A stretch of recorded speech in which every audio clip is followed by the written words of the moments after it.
Nous sommes ici pour saluer, non pas pour lui dire au revoir, parce qu'il est déjà parti, mais pour saluer notre sous-préfet d'Avallon, Abdelmajid Kouba.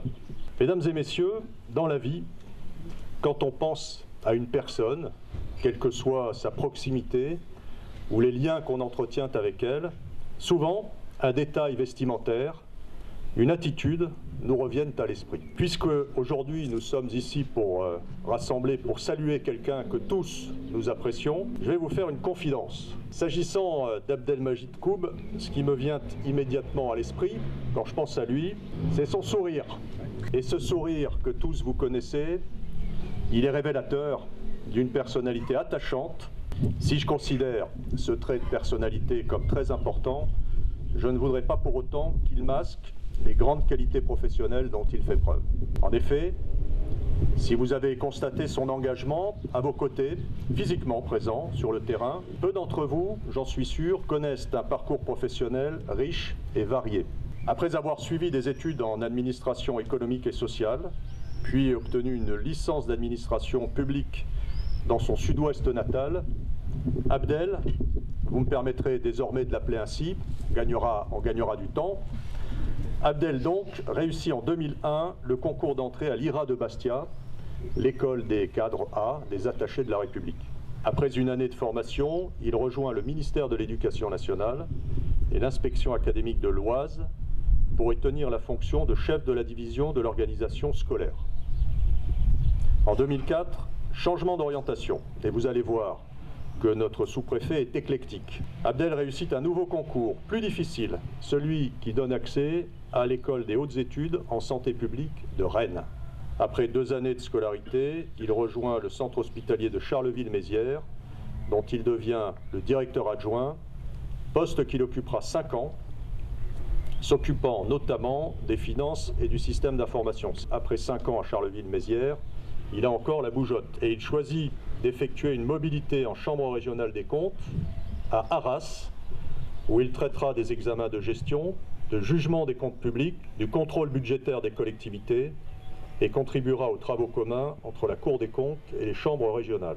Un peu austère comme affectation, mais c'est peut-être une première explication au sourire d'Abdelmajid Kouba lorsqu'il devient sous-préfet d'Avallon et qu'il finalement retrouve ou découvre le terrain et le contact avec les gens. Et ce sourire, c'est celui que nous avons connu pendant les 2 ans et demi qui viennent de s'écouler. En effet, Abdel a choisi de tenter une nouvelle diversification de carrière en rejoignant le ministère de l'Intérieur, qui le nomme en décembre 2016 sous-préfet d'Avallon. Alors, je ne sais pas ce qu'il en est pour vous, mesdames et messieurs, mais personnellement, j'ai l'impression que dans son territoire rural, varié et passionnant, Abdelmajid Kouba a trouvé son bonheur et une forme d'équilibre personnel. C'est en tout cas l'image qu'il en a donnée à travers ce fameux sourire.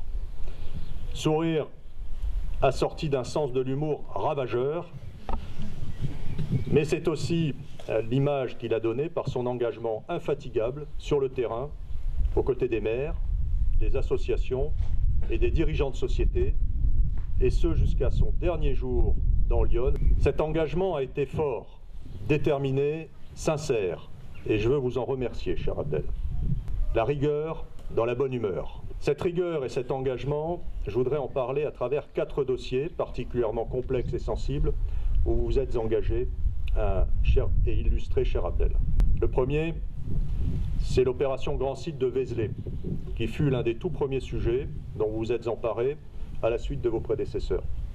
Le second dossier, encore plus complexe, c'est celui de la GEMAPI. Là où vos prédécesseurs avaient œuvré en vue de la constitution du syndicat du Serein, puis de la création du syndicat Cure-Cousin et du syndicat mixte du bassin versant de l'Armançon, cet investissement s'est traduit par la création du syndicat mixte Yonne-Beuvron et du syndicat mixte Yonne-Médian en fin d'année dernière. Le troisième dossier, c'est la Saint-Vincent-Tournante de Bourgogne à Vézelay, avec une forte implication du sous-préfet dans la préparation de l'événement. Le quatrième et dernier dossier que je voudrais citer ce soir, c'est le sujet des violences faites aux femmes. Mais je veux souligner publiquement ce qui est une caractéristique de votre action, cher Abdel. Mesdames et messieurs, lorsqu'il a fallu nommer un membre du corps préfectoral référent départemental, j'ai lancé un appel à volontariat parmi les sous-préfets du département. Et c'est un homme qui m'a immédiatement adressé une réponse positive, ce que je trouve remarquable, et c'est vous qui m'avez dit tout de suite « je prends ».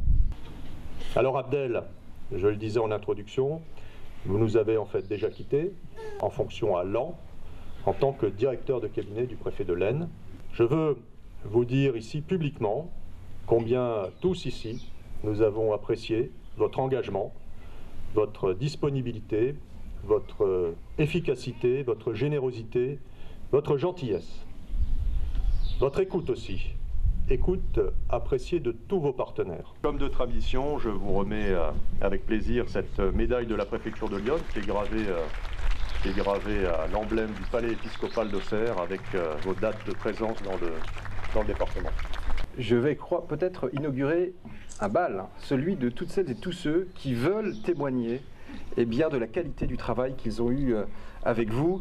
Comme moi, nous sommes un très grand nombre d'élus à avoir pu véritablement, depuis un peu plus de 2 ans maintenant, éprouver ce qu'a excellemment décrit le préfet, à la fois une disponibilité, une ouverture, j'entendais le mot d'abordable, quelqu'un qui ne s'embarrasse pas de convention, va droit au but, avec effectivement ce sourire, mais quand je parlais avec les collègues aussi, on me disait, mais parce que moi, naturellement, du Sénonais, je regardais cela un peu plus loin, mais quand même, avec de la fermeté quand il fallait.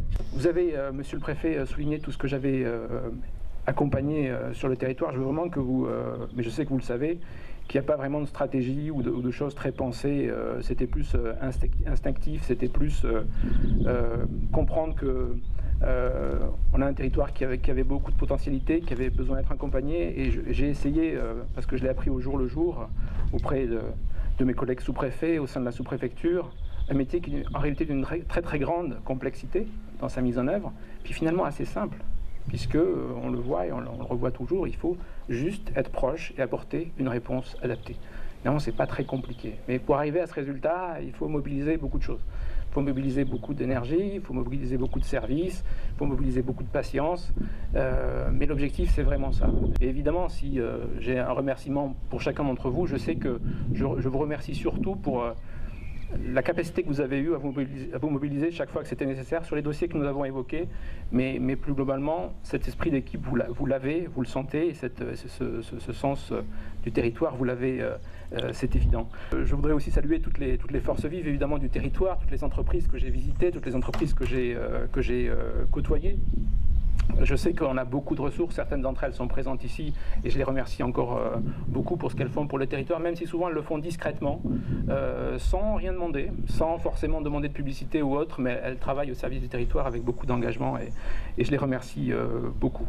Je voudrais finir, et je vous remercie encore tous chaleureusement, et j'espère que j'ai oublié personne, mais sachez que je suis extrêmement sensible à ce que vous soyez tous là, que vous ayez fait tout cet effort d'être là. Je voudrais dire quelques mots plus généraux sur notre fonction. J'ai retrouvé au hasard un passage que je ne connaissais pas, qui doit être célèbre, mais que je ne connaissais pas, et qui est un passage des propos sur le bonheur d'Alain. Et il évoque dans un chapitre les hommes d'action. Et il évoque particulièrement les préfets.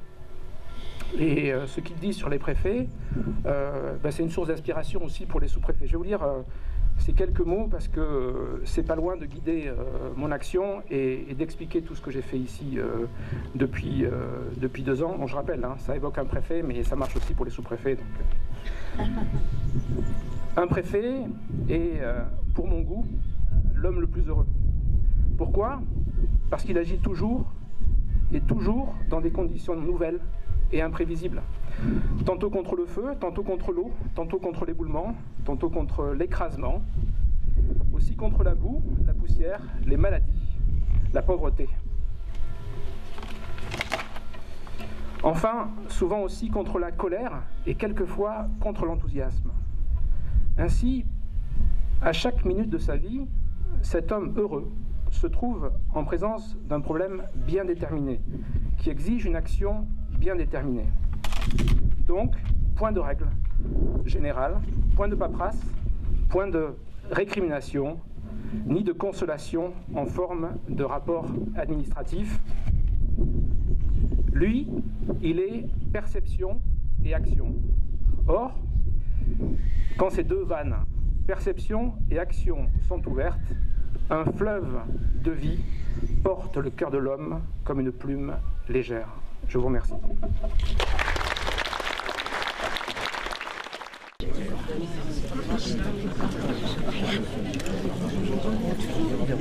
Ouais, j'ai encore un peu de temps.